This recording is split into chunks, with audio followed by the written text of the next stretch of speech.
ಯುಜಿರ್ಯೋಗೆ ಧಾತುವನ್ನು ಹೇಗೆ ಪ್ರಯೋಗ ಮಾಡಬೇಕು ಅನ್ನೋದ್ರ ಬಗ್ಗೆ ಮಹಾಭಾರತ ಮತ್ತು ಮಹಾಭಾರತ ತಾತ್ಪರ್ಯ ನಿರ್ಣಯ ಮಧ್ವಾಚಾರ್ಯರಿಂದ ರಚಿತವಾದ್ದು ಅಲ್ಲಿ ಒಂದೆರಡು ಹೀಗೆ ಪ್ರಯೋಗಗಳಿವೆ. ಯುಜಿರ್ಯೋಗೆ ಧಾತುವನ್ನು ನಾವು ತೆಗೆದು ನೋಡಿದರೆ ಅಲ್ಲಿ ಅದಕ್ಕೆ ಟು ಜಾಯಿನ್ ಅಂತನೂ ಅರ್ಥ ಬರ್ತದೆ, ಆಮೇಲೆ ಟು ಕಂಬೈನ್ಡ್ ಅಂತನೂ ಅರ್ಥ ಬರ್ತದೆ. ಟು ಜಾಯಿನ್ ಅಂದ್ರೆ ಹೋಗಿ ನಾನು ಸೇರುವುದು ಅಂತ ಅರ್ಥ ಆಗ್ತದೆ, ನಮ್ಗೆ ಅದೆಲ್ಲ ಗೊತ್ತಿದೆ. ಹಾಗೆ ಟು ಕಂಬೈನ್ಡ್ ಅಂದ್ರೆ ಇಬ್ಬರನ್ನ ಜೊತೆ ಸೇರಿಸುವುದು ಅಂತ ಅರ್ಥ ಆಗ್ತದೆ. ಹೀಗೆ ಯುಜಿರ್ಯೋಗೆ ಧಾತುವಿಗೆ, ಯುಜಿರ್ ಅಂತ ಧಾತುವಿನ ಮೂಲ ರೂಪ, ಅದಕ್ಕೆ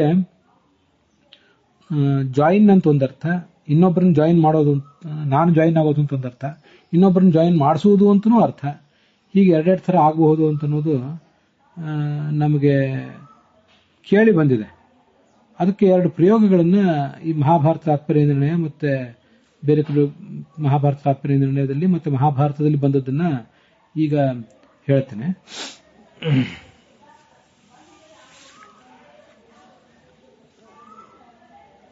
ಈ ಕೃಷ್ಣ ಕುದುರೆಗಳನ್ನು ರಥಕ್ಕೆ ಹೂಡಿದ. ಹರಿಹಿ ಅಂದ್ರೆ ಕೃಷ್ಣ ಹಯಾನ್ ರಥೋತ್ತಮೇ ಯೋಜಯಾಮಾಸ ಅಂತ.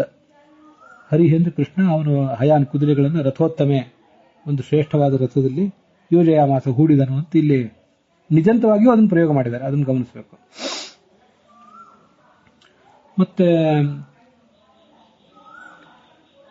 ಮಹಾಭಾರತ ತಾತ್ಪರ್ಯ ನಿರ್ಣಯದಲ್ಲಿ ಕೃಷ್ಣ ತುರಗಾನ್ ರಥೇ ಯುಯೋಜ ಅಂತ ಪ್ರಯೋಗ ಇದೆ. ಇಲ್ಲಿ ಯುಯೋಜ ಅಂತ ಅನ್ನೋದು ನಿಜಂತ ರಹಿತವಾಗಿ ಪ್ರಯೋಗ ಇದೆ. ಇದು ಮಹಾಭಾರತದಲ್ಲಿ ಬಂದಿರುವುದು ದ್ರೋಣ ಪರ್ವದಲ್ಲಿ 100ನೇ ಅಧ್ಯಾಯ, ಅಲ್ಲಿ 16ನೇ ಶ್ಲೋಕ. ತಾತ್ಪರ್ಯ ನಿರ್ಣಯದಲ್ಲಿ ಬಂದಿರುವುದು 26ನೇ ಅಧ್ಯಾಯದ 112ನೇ ಶ್ಲೋಕ. ಹೀಗೆ ಎರಡು ಥರದ ಪ್ರಯೋಗಗಳಿವೆ. ನಾವು ಹೀಗೆ ಹೂಡುವುದು ಒಂದು ಪ್ರಶ್ನೆ ಬಂದಾಗ ನಾವು ಎರಡು ರೀತಿಯಾಗಿ ಕೂಡ ಪ್ರಯೋಗ ಮಾಡಬಹುದು. ನಿಜಂತವಾಗಿಯೂ ಪ್ರಯೋಗ ಮಾಡಬಹುದು, ನಿಜಂತ ರಹಿತವಾಗಿಯೂ ಕೂಡ ಪ್ರಯೋಗ ಮಾಡಬಹುದು. ಅದಕ್ಕೆ ಸಂಬಂಧಪಟ್ಟಂತೆ ಈಗ ಎರಡು ಥರದ ಪ್ರಯೋಗಗಳು ಕಂಡು ಬಂದಿವೆ, ಅದನ್ನ ನಿಮ್ಮೆದುರಿಗೆ ಹೇಳಿದ್ದೇನೆ.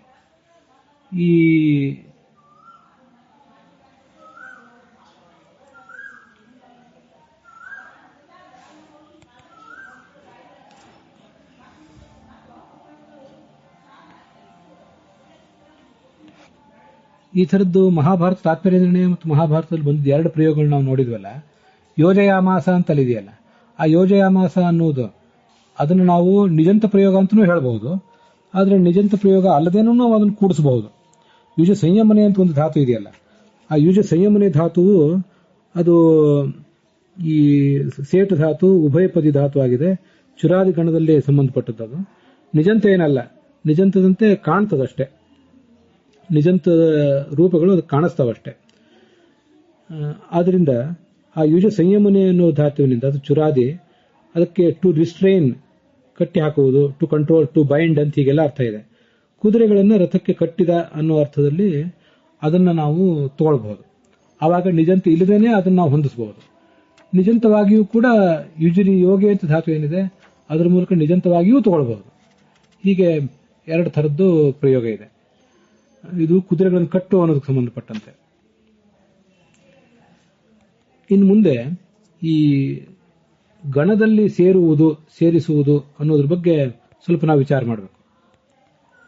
ಗುಂಪಿನಲ್ಲಿ ಸೇರುವುದು ಮತ್ತು ಸೇರಿಸುವುದು ಅನ್ನೋದನ್ನು ಹೇಗೆ ಹೇಳುವುದು ಅಂತ ವಿಚಾರ ಮಾಡಿದಾಗ, ರಮಾ ರಾಧಾಂ ಗಣೇ ಯೋಜಯತಿ ಅಂತ ಈ ಪ್ರಯೋಗದ ಬಗ್ಗೆ ಏನೂ ಸಮಸ್ಯೆ ಇಲ್ಲ. ರಮಾ ಅನ್ನೋರು ರಾಧಾ ಅನ್ನೋರನ್ನ ಗುಂಪಿಗೆ ಸೇರಿಸ್ತಾರೆ ಅಂತ ಹೇಳಲಿಕ್ಕೆ ಸೇರಿಸು ಅಂತ ಬಂದಿರೋದ್ರಿಂದ ಈ ನಿಜಂತವಾದದ್ದನ್ನ ಪ್ರಯೋಗ ಮಾಡಲಿಕ್ಕೆ ಏನು ತೊಂದರೆ ಇಲ್ಲ. ಅದು ನಿಜಂತ ಆಗಿರಲಿ ಅಥವಾ ಯುಜ ಸಂಯಮನೆ ಅನ್ನೋ ಧಾತುವಿನ ಪ್ರಕಾರ ನಿಜಂತದಂತೆ ಕಾಣುವ ಚುರಾದಿ ಧಾತುವೇ ಆಗಿರಲಿ, ಅದನ್ನ ಮಾಡ್ಕೋಬಹುದು. ಇನ್ನು ತಾನು ಸ್ವಯಂ ಗುಂಪಿಗೆ ಸೇರುವುದು, ಅವನು ಗುಂಪಿಗೆ ಸೇರಿದ್ದಾನೆ, ರಾಧಾ ಗುಂಪಿಗೆ ಸೇರಿದ್ದಾರೆ ಅಂತ ಹೇಳುವಾಗ ಏನ್ ಮಾಡಬೇಕು ಅಂತ ಒಂದು ಪ್ರಶ್ನೆ ಉಳಿತದೆ.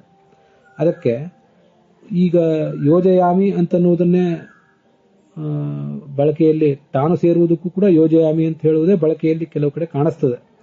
ಅದು ಸರಿಯಾ ಅಂತ ವಿಚಾರ ಮಾಡಬೇಕು. ರಾಧಾ ಗಣೇ ಯೋಜಯತಿ ಅಂತ ಹೀಗೆ ಹೇಳುವಾಗ ರಾಧಾ ಸ್ವಾತ್ಮಾನಂ ಗಣೇ ಯೋಜಯತಿ ಅಂತ ಹೇಳಿದರೆ ಅದು ಒಂದು ಸ್ವಲ್ಪ ಸರಿ ಆಗ್ತದೆ. ತನ್ನನ್ನು ತಾನು ಗುಂಪಿಗೆ ಸೇರಿಸ್ಕೋತಾಳೆ. ಇನ್ನೊಬ್ಬರನ್ನು ಸೇರಿಸಿದ್ರು ಅಲ್ಲೂ ಯೋಜಯತಿನೇ. ತಾನು ತನ್ನನ್ನು ಸೇರಿಸ್ಕೊಂಡ್ರೆ ಅದು ಕೂಡ ಯೋಜಯತಿನೇ. ಅದು ಬಿಟ್ಟು ಕೇವಲ ರಾಧಾ ಗಣೇ ಯೋಜಯತಿ ಅನ್ನೋದು ಅಷ್ಟು ಸರಿಯಾಗೋದಿಲ್ಲ. ಸ್ವಾತ್ಮಾನಂ ಅಂತ ಅಲ್ಲಿ ಹೇಳಬೇಕಾಗ್ತದೆ. ಒಂದು ವೇಳೆ ಹೇಳದೆ ಹೋದ್ರೂ ಕೂಡ ಅದು ಅಂಡರ್ಸ್ಟುಡ್ ಅಂತ ಅದನ್ನು ತಿಳ್ಕೊಳ್ಬೇಕಾಗ್ತದೆ. ಇನ್ನು ರಾಧಾ ಸ್ವಯಂ ಸ್ವಾತ್ಮಾನಂ ಅಂತಿಲ್ಲ, ರಾಧಾ ಸ್ವಯಂ ಗಣೇ ಯುನಕ್ತಿ ಅಂತ ಹೀಗೆ ಹೇಳ್ಬೋದು ಇಲ್ಲೋ ಅಂತ ಒಂದು ಪ್ರಶ್ನೆ ಉಳಿತದೆ. ಅದಕ್ಕೆ ನಮಗೆ ಭಾರತಾದಿಗಳಲ್ಲಿ ಸರಿಯಾದಂತಹ ಪ್ರಯೋಜಕ ಇದು ಕಾಣಿಸೋದಿಲ್ಲ. ಅದರಿಂದಾಗಿ ಅದೊಂದು ಇನ್ನೂ ಗೊಂದಲಕ್ಕೆ ವಿಷಯ ಆಗಿ ಉಳಿತದೆ. ಇದೇ ಕಾರಣದಿಂದ ನಾನು ಈ ಹಿಂದೆ ತಾನು ಸೇರುವುದಕ್ಕೆ ಗಣೇ ಪ್ರವಿಶತಿ ಅಂತ ಹೇಳಿ, ಅವರನ್ನು ಇನ್ನೊಬ್ಬರು ಸೇರಿಸುವುದಾಗಿದ್ರೆ ರಮಾ ರಾಧಾಂ ಪ್ರವೇಶಯತಿ ಅಂತ ಹೇಳಿ ಅಂತ ಹೀಗೆ 2 ಥರದ ಪ್ರಯೋಗಗಳನ್ನ ಹೇಳಿದ್ದೆ. ಹೀಗೆ ಜಾಯಿನ್ ಯುವರ್ ಸೆಲ್ಫ್ ಅಂತಂದಾಗ ಪ್ರವಿಶತಿ, ಆಡ್ ಅದರ್ಸ್ ಅಂತ ಹೇಳಿದಾಗ ಅಲ್ಲಿ ಪ್ರವೇಶಯತಿ ಅಂತ ಹೇಳಿದ್ರೆ ಅಲ್ಲಿ ಏನು ಸಮಸ್ಯೆ ಉಳಿಯೋದಿಲ್ಲ. ಇದು ಒಂದ್ರ ಬಗ್ಗೆ ಮಾತ್ರ ರಾಧಾ ಗಣೇ ಯುನಕ್ತಿ ಅಂತ ಹೀಗೆ ಪ್ರಯೋಗ ಮಾಡಬಹುದೋ ಇಲ್ಲೋ ಅನ್ನೋದ್ರ ಬಗ್ಗೆ ಅಂಥದ್ದೆಲ್ಲಾದ್ರೂ ಪ್ರಯೋಗಗಳಿದೆಯೋ ಇಲ್ಲೋ ಅಂತ ನಾನು ಮತ್ತೆ ನೋಡಿ ಹೇಳಬೇಕಾಗ್ತದೆ. ಅದನ್ನು ಮುಂದೆ ಯಾವಾಗಾದ್ರೂ ಹೇಳೋ ಪ್ರಯತ್ನ ಮಾಡ್ತೇನೆ. ಇದ್ರ ಬಗ್ಗೆ ಇನ್ನಷ್ಟು ವಿಚಾರ ಮಾಡೋಣ ಮುಂದೆ.